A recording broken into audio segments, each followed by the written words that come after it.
Oke, baik pemirsa, terima kasih Anda masih menyaksikan Berendo yang hari ini kita membahas mengenai parenting generasi alpha.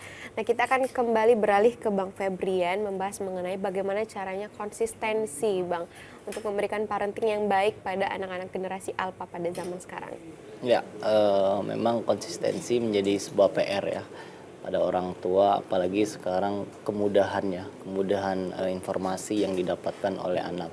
Nah, memang konsistensi ini dimulai dari nol ya, di mana anak tersebut harus ditanamkan sejak awal, yaitu norma-norma yang akan diterapkan di dalam rumah. Jadi norma itulah nanti yang akan menjadi dasar nih. Misalnya nih, terapkan norma bahwa gadget itu bukan punya anak.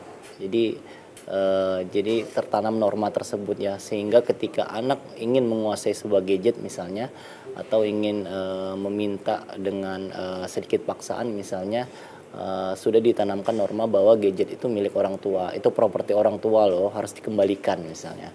Nah, itu salah satu norma-norma yang ditanamkan dan itu harus konsisten. Dan itu harus disepakati oleh semua orang yang ada di rumah misalnya. Misalnya yang di rumah hanya ibu dan ayahnya, jadi norma tersebut harus disepakati oleh kedua orang tua tersebut. Misalnya ada neneknya juga ya, dan itu juga harus disepakati oleh neneknya, sehingga tidak terjadi kebingungan norma dari anak tersebut. Karena terkadang beberapa parent ya, orang tua yang saya temuin, ya nih ibunya nggak bolehin, ayahnya pulang kerja ya udahlah kasih Gitu. aja lah Iya, sebentar betul gitu ya. sekali. Ya, sehingga anaknya kebingungan norma, itu yang pertama. Jadi benar-benar konsisten itu dimulai dari sebuah kesepakatan norma. Nah, sehingga terciptalah role model tadi kan. Apalagi anak generasi alpha ini kan anak-anak ya di bawah remaja, dan mereka belum memiliki pikiran yang secara abstrak, sehingga mereka itu belajar melalui role model, meniru.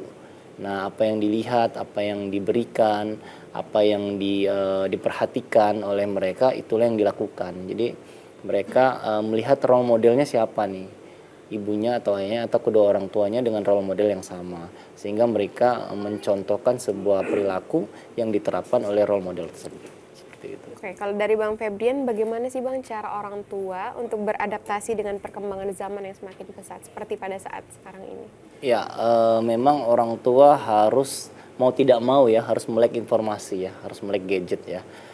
Karena kita perkembangan digital ini kan sangat pesat ya. Bahkan teknologi-teknologi sekarang benar-benar memudahkan. Sehingga bukan cuman generasi alpha ini kan benar-benar generasi yang upgrade ya. Generasi yang benar-benar lahir dengan informasi yang serba ada. Nah, orang tua juga harus upgrade nih. Jadi nggak ada lagi istilahnya, oh saya ini kan gaptek, nggak. Orang tua sekarang harus melek informasi, harus melek digital.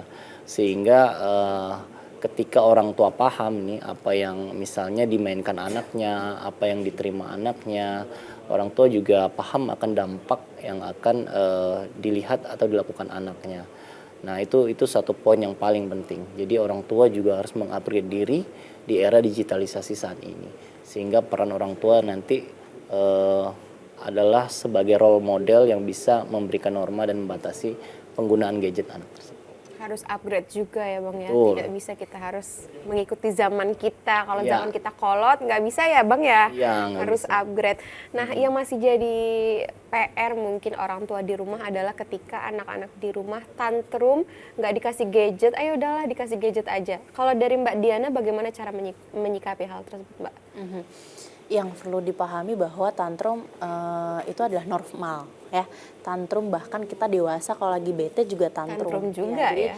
yang perlu orang tua pahami bahwa tantrum itu bukan masalah psikologis, bukan gangguan gitu, bukan. Itu adalah hal yang normal, sehingga yang perlu dipahami ketika tantrum itu mereka adalah cara mengajari anak kita untuk memahami emosi mereka. Tantrum itu adalah istilah ketika anak itu nggak nyaman dengan situasinya. Dan ibaratnya bagi mereka ini kan gadget itu sesuatu yang nyaman. Sesuatu yang nyaman ketika itu ditarik atau misalnya nggak sesuai dengan mereka inginkan, mereka akan protes. Nah, itu adalah protesnya mereka, adalah tantrum ini.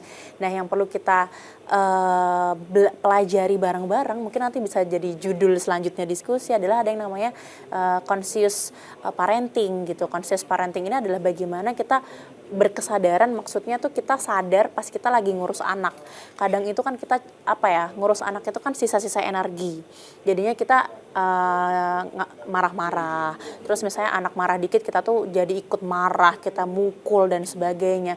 Dan itu tuh sebenarnya terkadang kita lupa bahwa anak ini lahir ke dunia, itu tadi yang dibilang sama Pak Febrian, dia akan meniru.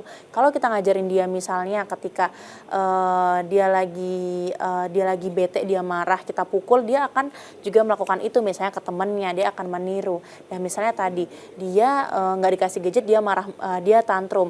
Mungkin dia itu juga melihat dari orang tuanya gitu kan, ketika misalnya orang tuanya lagi bete, orang tuanya marah, itu pasti ada yang ditiru. Sehingga yang pertama adalah introspeksi dan juga belajar untuk santai, rileks ketika anak itu sedang tantrum itu tadi. Kalau misalnya anaknya tantrum, kita kan bisa, kalau kita rileks, anak itu akan cenderung akan lebih rileks, kemudian mereka akan bisa mengutarakan apa yang sebenarnya mereka inginkan. Tapi kalau kita udah kalut, kita udah marah-marah, biasanya anak akan semakin tantrum, dia akan semakin ngamuk gitu. Jadi pertama adalah coba orang tua untuk bisa lebih rileks dan memahami bahwa anak ini sedang belajar emosi. Gitu. Berarti dia mencontoh sekali orang tuanya tadi Mbak ya. Ya. Penting sekali berarti kembali ke orang tua, pentingnya pelajaran parenting untuk generasi alpha. Jadi kalau misalnya anaknya nggak dikasih handphone, berarti orang tuanya juga nggak main HP. Kalau misalnya anaknya nggak dikasih HP tapi orang tuanya main handphone, kan sebenarnya sama aja kan, gitu. Oke, jadi harus dicontohkan dari orang tuanya. Kalau dari Mbak Diana sendiri, resiko yang mengintai generasi alpha pada saat ini apa Mbak? Sekarang kita kan sama-sama tahu bahwa kekerasan itu tidak hanya terjadi di dunia nyata, offline, eye to eye, kita head to head ketemu secara langsung, tapi juga cyber kriminal sekarang tuh luar biasa. Misalnya bahkan sekarang itu ada nih untuk negara-negara maju, ada yang kita benar-benar privacy wajah anak kita, atau kita misalnya public figure, wajah anak kita nggak perlihatkan di sosial media, karena kita nggak tahu ya di masa depan cyber kriminal ini luar biasa. Seperti kekerasan seksual, itu sekarang kan banyak banget ada yang namanya kejahatan seksual berbasis online, KGBO istilahnya. Jadi misalnya anak kita kan nggak tahu, Dek nanti aku kasih 50.000 pas ketemu, tolong dong foto misalnya. Kadang anak kita masih SD atau misalnya SMP dia curhat sama orang tuanya dimarahin, dia curhat sama temannya ketemu di misalnya sosial media didengerin terus, coba dong foto kamu misalnya buka baju. Anak kita kalau misalnya nyaman dengan orang itu akan melakukan itu kan. Jadi luar biasa.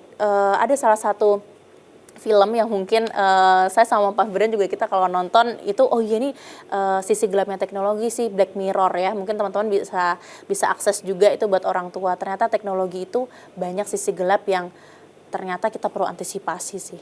Harus antisipasi sebagai orang tua. Oke, nanti kita akan beralih ke Bang Febrian mengenai resiko yang mengintai generasi alpha, tapi setelah jeda pariwara berikut ini jangan kemana-mana, tetap di Beredok.